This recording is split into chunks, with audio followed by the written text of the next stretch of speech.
feia, não é? Até que um dia ela disse assim, sabe o quê? Eu vou acabar com a minha vida, eu sou um monstro, eu sou muito feia. E ela subiu num penhasco para ela se jogar no rio, que era uma correnteza muito violenta. E aí quando ela foi se jogar, bem na beirinha do rio, ela viu o reflexo dela. E ela nem acreditava que ela olhou para trás assim. Sou eu sou muito linda. Meu Deus, como que eu sou linda? Era mentira. Irmãos, ela tomou um banho, arrumou o cabelo, voltou para casa e todos os rapazes voltaram a olhar para ela de novo. Mas aí as moças começavam a dizer para ela: você é feia, você é um monstro, você é feia. Quando ela começava a acreditar, ela corria para o espelho e ela se olhava. Irmãos, nós temos que correr para o espelho, e o espelho é a palavra de Deus na nossa vida. Eu corria para a história da Joquebede com Moisés e lia mais uma vez, e eu dizia: Senhor, tu disseste que Faraó não vai conseguir pegar o meu filho, aleluia. E eu ficava cheio de fé, ficava cheio de esperança. O Espírito Santo se movia em toda aquela situação, porque eu dava liberdade para ele se mover. A minha oração era uma oração poderosa, era uma oração que alegrava o coração de Deus, porque eu não estava inventando aquele pedido, Deus havia me prometido aquilo. Eu dizia para ele: tu disseste. A gente vê o Davi falando isso, tu disseste. A gente vê, irmão, tantos homens de Deus dizendo, tu disseste. Então essa é mais uma marca, não é, de alguém que tem TSD. E a quinta marca, ok? A quarta marca. Isso aqui é tão chave, gente. Isso aqui é tão chave. Vamos só rever até aqui. Quais são as marcas? Me ajuda aí. Avivamento pessoal. Liberdade no Espírito Santo. Uma vida vitoriosa de oração. Agora veja bem. Qual que é a quarta marca? Irmãos, a pessoa que tem tempo a sós com Deus reconhece o propósito de Deus na sua vida. Amém, queridos? Quer ver? Eu vou ler aqui para você. João 1:23. Quando perguntaram para o João Batista quem ele era. Quem é você? Se você não é o Messias, por que você batiza? Quem é que você é? Você é o Elias que haveria de vir? Quem é você? E a resposta do João é: eu sou a voz que clama no deserto, endireitai o caminho do Senhor, como disse o profeta Isaías. Irmãos, o João, lá no tempo a sós dele com Deus, quando ele estava lendo Isaías 40, versículo 3, aquele versículo pulou em cima dele, e ele entendeu: eu sou esse cara. Amém, querido? Eu sou esse cara. Eu sou a voz do que clama no deserto. Onde foi que o João Batista descobriu quem ele era? No relacionamento dele com a palavra. É muito tremendo isso. Irmãos, deixa eu te falar uma coisa. Se nós não descobrirmos quem nós somos, nós vamos ser pássaros querendo nadar. Nós vamos ser peixes querendo voar. O propósito de Deus para a nossa vida nasceu antes de nós. Você pode ver na Bíblia. Deus falou com Jeremias lá em Jeremias 1:5. Jeremias, antes de você nascer, ainda no ventre da sua mãe, eu te chamei e te constituí profeta às nações. O José era um garoto, mas ele já sabia quem ele seria. Ele sabia que a família dele, os irmãos dele, os pais dele, um dia se curvariam diante dele. Por isso que ele nunca desistiu, mesmo lá na prisão, ele nunca desistiu, porque ele sabia o propósito da vida dele. O apóstolo Paulo diz: eu, Paulo, apóstolo, chamado pelo Senhor desde o ventre materno. Paulo sabia. Em algum momento da vida do Paulo, ele descobriu: eu sei quem eu sou. Irmão, nós precisamos saber quem nós somos, senão nós vamos construir uma vida, nós vamos subir uma escada enorme, nós vamos nos esforçar para subir nessa escada, e quando a gente estiver lá em cima, no final da nossa vida, a gente vai descobrir que a gente subiu na parede errada. Tarde demais, não é? Eu lembro quando eu cheguei na igreja, que eu converti, não é? Eu tocava violão, eu toco violão, eu gosto de violãozinho e tal, né? Eu ensinei meu filho é músico, o Thiago é músico, mas eu não sou músico, eu só gosto de música, eu não tenho um ouvido musical, mas eu não sabia disso. Então quando eu cheguei na igreja, eu falei, eu vou ser músico, né? Deus me deu esse dom, esse talento. Mas irmão, pensa num cara desafinado, sou eu. Pensa num cara que precisa da letra, porque eu esqueço a letra. Não é? Irmãos, eu fui um fracasso como músico. No começo, eu queria porque queria. E os caras me colocavam lá, irmão, foi horrível a minha performance musical. Não é? Mas porque eu não sabia o propósito de Deus para a minha vida. Então eu queria ser um músico, mas eu não tinha como ser um músico. É igual aquela história do telefone e do abridor de lata, né?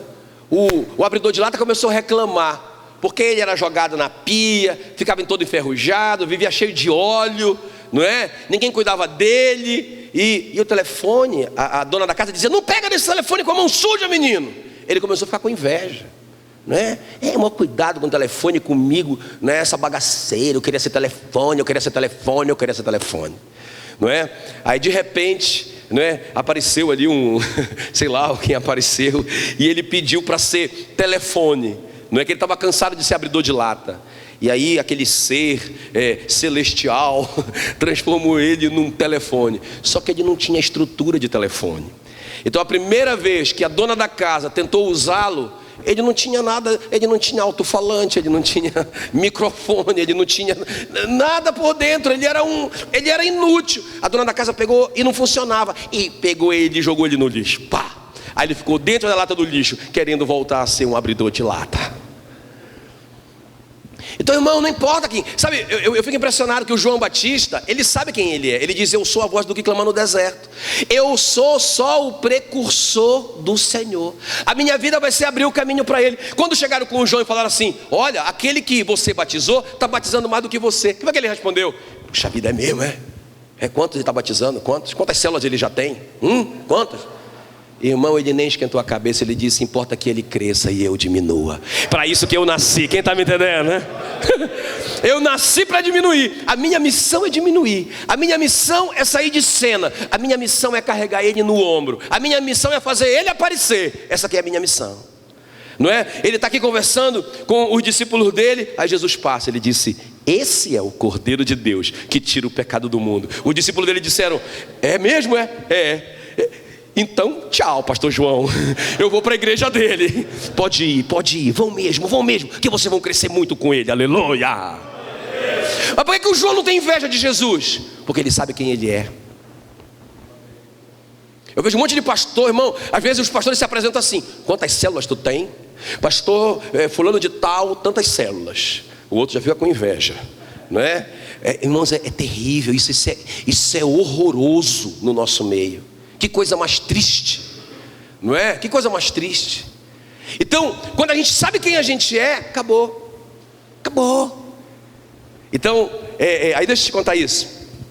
Então eu trabalhava nessa universidade pública, e eu saía muito cedo de casa, porque eu morava muito longe. Belém é muito grande, muito trânsito. Eu saía muito cedo, porque eu tinha que sair de casa 6 horas, não é? Para pegar o ônibus, para fazer uma viagem para Belém, para chegar na frente, ali no meu trabalho, 8 horas da manhã, 2 horas dentro dos ônibus. Então o que é que eu fazia?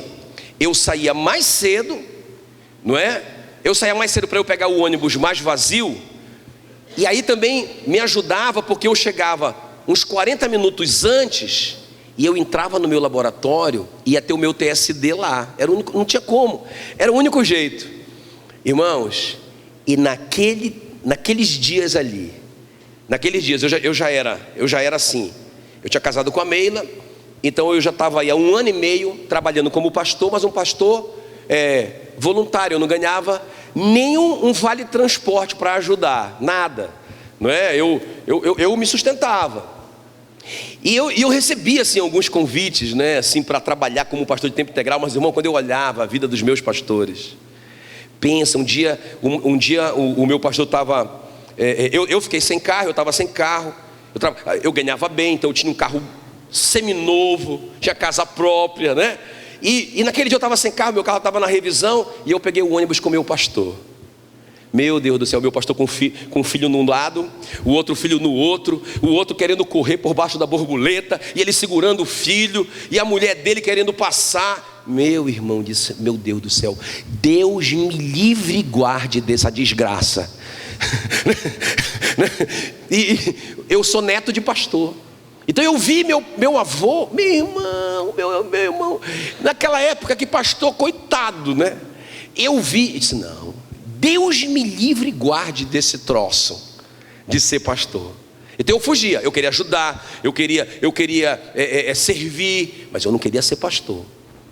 Irmãos, e naquela manhã ali, no meu tempo a sós com Deus, eu li 2 Timóteo 5,17. Irmão, não é uma leitura, entenda por favor. É algo que vem como fogo. É algo que você sabe que Deus está falando contigo e acabou-se. E eu li assim mesmo: seja merecedor de dobrado salário o presbítero que preside bem e se afadiga no ensino e na palavra. Irmão, naquele dia eu descobri por que eu estou aqui. Que a minha vida estaria relacionada ministerialmente com ensino, com pregação. Quem está me entendendo? E que se eu me dedicasse nisso, irmãos, eu não tinha que me preocupar com aquele bom salário que eu recebia na UFRA, porque o Senhor estava dizendo, um salário dobrado. Quem está me entendendo?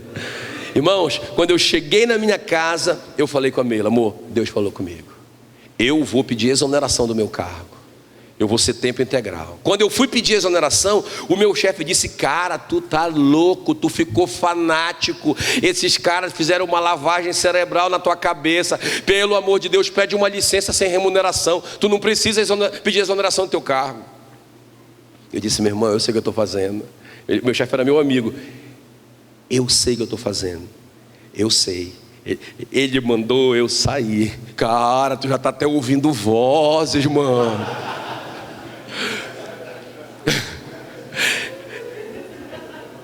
No tempo a sós com Deus, eu vou descobrir a minha identidade. Quem está me entendendo? E o último lugar para a gente orar, gente, a última marca, a quinta marca, a fé, não é? A Bíblia diz que a fé vem pela pregação e a pregação vem pela palavra de Cristo. Não tem jeito, irmãos. Eu só vou ter fé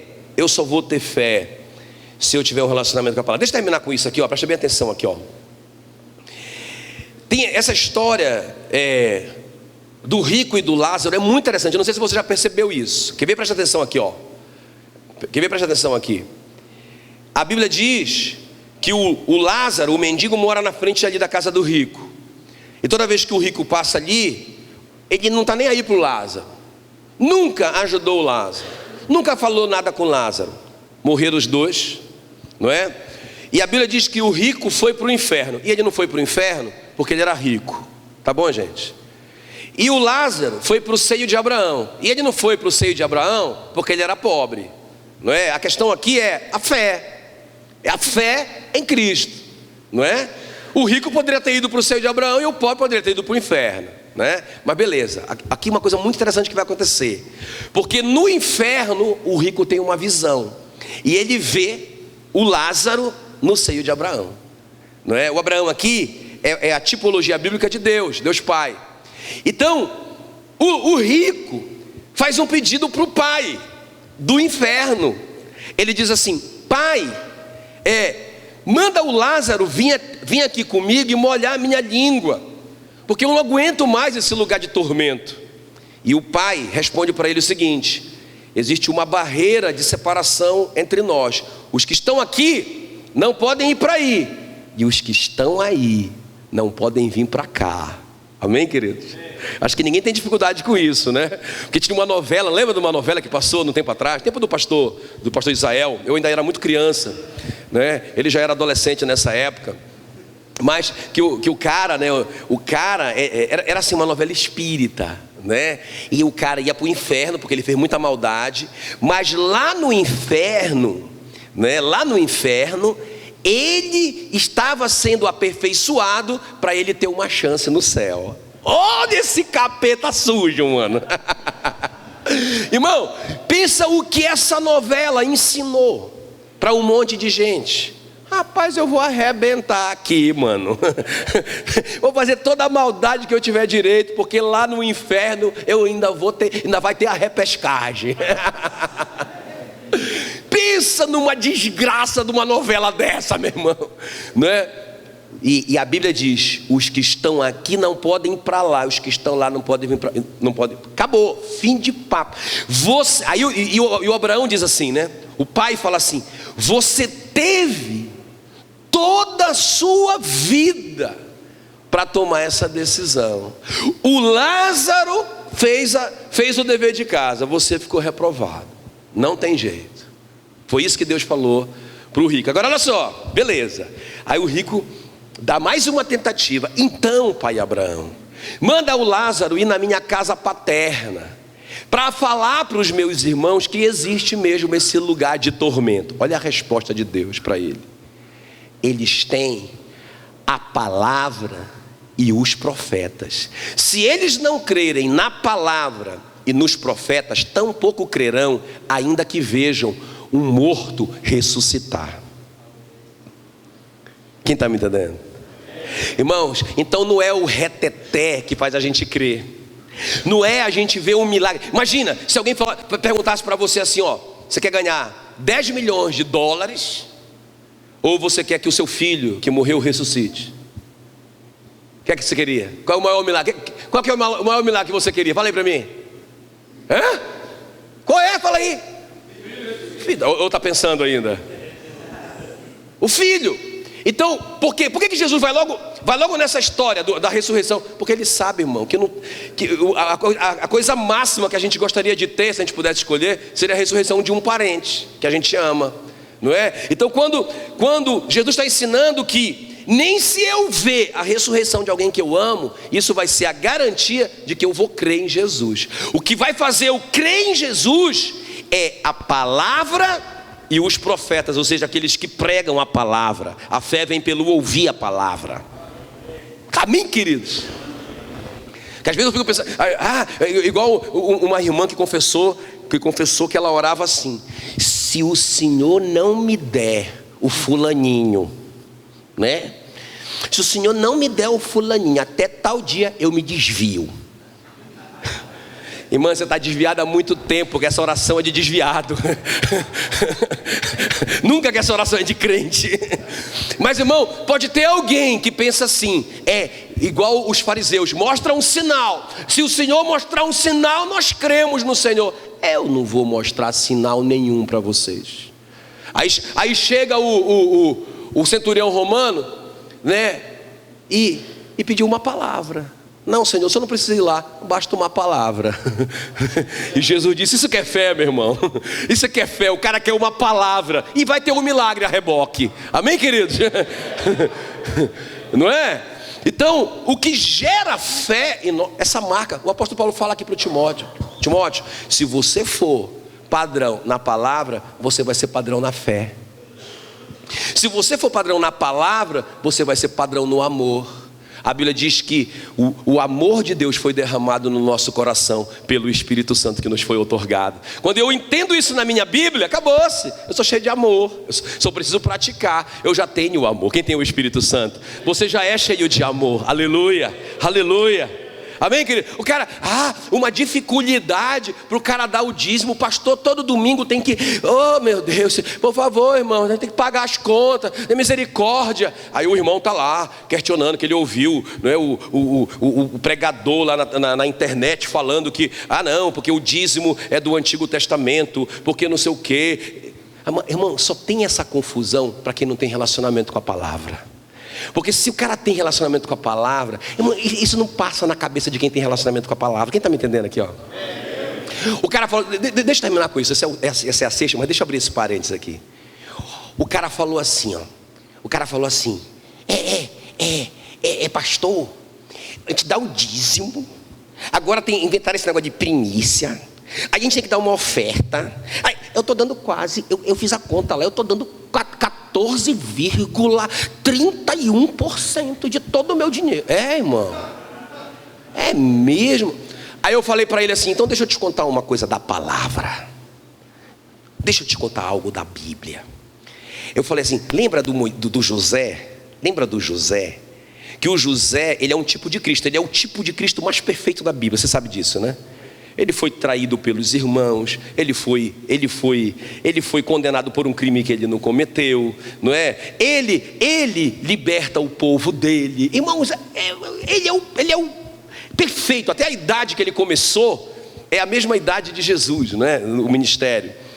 Perfeito. Agora veja bem, o José, ele depois que ele dá aquela revelação para o faraó, ele assume a posição de vice-líder do mundo. E tudo passa pela mão dele. Aí o que ele faz? Aí ele que é responsável por vender os grãos. Os egípcios chegam com ele e falam assim: José, acabou o nosso dinheiro, e agora? O que a gente vai fazer? Né? O José disse: não, tranquilo, me passem as terras de vocês, em troca eu dou grão. Não é? Ainda tem aí uns 3 anos de fome. E aí os caras passam a terra. Beleza. Mais um ano eles vêm, acabou a terra, e agora, José? Vamos morrer. Morre não. Me dá os animais e leva grão. Mais um ano que eles sobreviveram. Acabou o grão. Aí eles voltam: José, agora acabou, ainda tem 1 ano de fome. Calma, tranquilo. Eu vou comprar vocês. Vocês vão se vender para o faraó. E o José comprou os caras. Agora daqui, ó. Beleza. Aí, depois que o José comprou a terra, os animais e os caras não são mais dono nem do nariz deles. Irmão, isso aqui é tremendo. Quer ver, ó? Olha como que isso aqui é top. Aí o faraó vai diante do povo e faz uma pergunta: pessoal, de quem é a terra de vocês? É sua, majestade.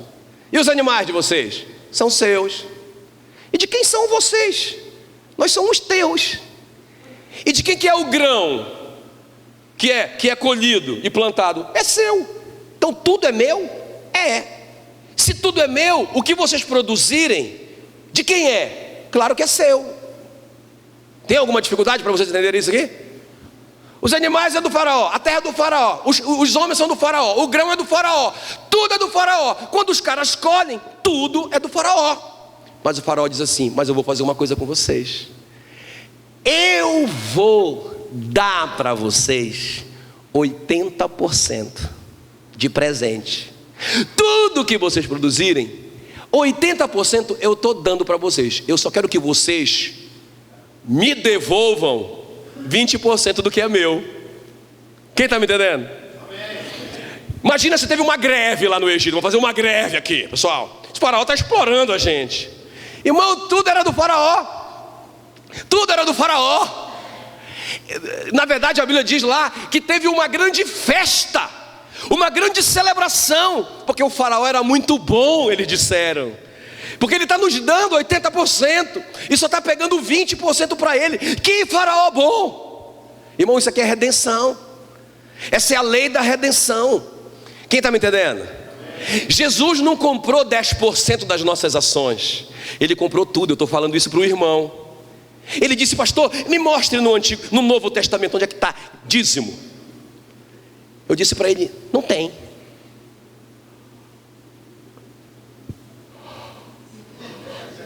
Quase que o irmão desmaia.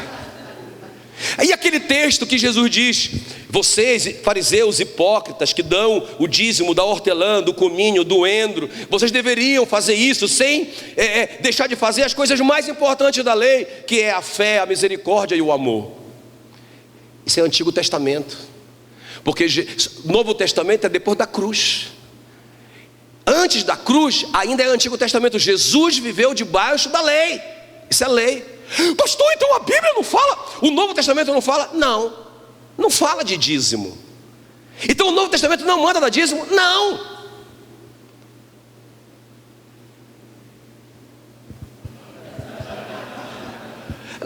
fala.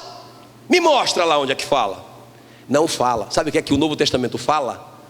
Tudimo, não dízimo. Olha o que Jesus disse: o reino de Deus é como alguém que achou um tesouro no campo e, tendo vendido 10% do que tinha. É isso que diz? O cara achou o tesouro e vendeu tudo o que ele tinha para comprar o tesouro no campo. Quando Jesus se encontrou com o jovem rico, ele disse para o jovem rico. O jovem rico perguntou para ele: Senhor, o que eu preciso fazer para ter a vida eterna? Jesus disse: guarda os mandamentos, não é? Honra teu pai, tua mãe, não é? Faz isso, faz aquilo, tal. Ele disse: Senhor, eu faço isso desde criança. E Jesus disse para ele assim: falta uma coisa para você. Vai, vende 10% do que você tem e me segue. Não foi isso que ele disse? O que foi que ele disse? Por quê? Por que Jesus disse isso? Por que isso? Por que isso? Porque, irmãos, quem entrega a vida a Jesus sabe que entregou tudo. Então, quando Jesus diz assim para o jovem rico, é o seguinte, deixa eu te falar qual que é o preço do discipulado. Irmão, a salvação é de graça, mas o discipulado vai te custar tudo. A Bíblia diz que quem não tomar a sua cruz e seguir Jesus não pode ser discípulo. A salvação é de graça, mas o discipulado custa tudo. Então o que ele está dizendo para o jovem rico é o seguinte: quando você entregar a sua vida a mim, que eu te salvar, você não tem mais nada, tudo é meu. Então já aproveita que é tudo meu mesmo, e eu quero que você venda tudo que é meu e distribui para os pobres, e vem e me segue.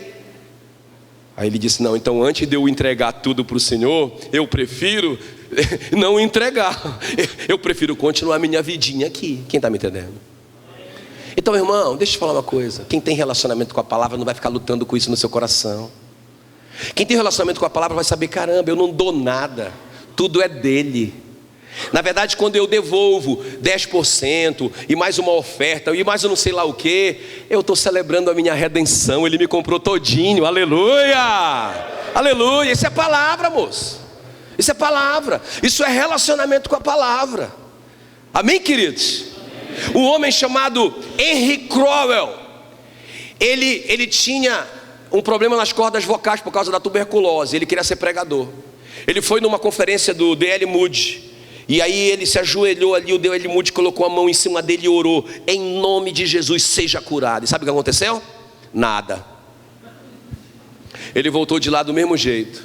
Quando ele chegou na casa dele, Deus falou com ele, não é? E ele entendeu que ele não seria um pregador, mas ele pregaria a palavra através dos pregadores. Ele seria um cara que sustentaria os pregadores. Mas ele disse: Senhor, mas eu não tenho nada. Foi de lá que o Thales pegou aquela música: eu não tenho nada. Não tinha nada, o cara pobre. Como que eu vou sustentar os pregadores? Irmãos, um mês depois esse cara comprou um moinho de trigo abandonado, falido, quebrado. Ele comprou, ele foi lá, financiou e comprou. Esse moinho de trigo abandonado se transformou na Aveia Quaker, que foi uma multinacional que reinou soberanamente no mundo por muito tempo.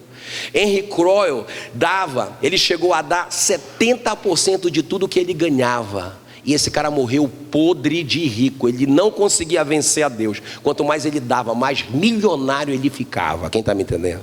Ele construiu sozinho o Instituto Moody, que é uma das maiores universidades do mundo. Esse cara era bilionário.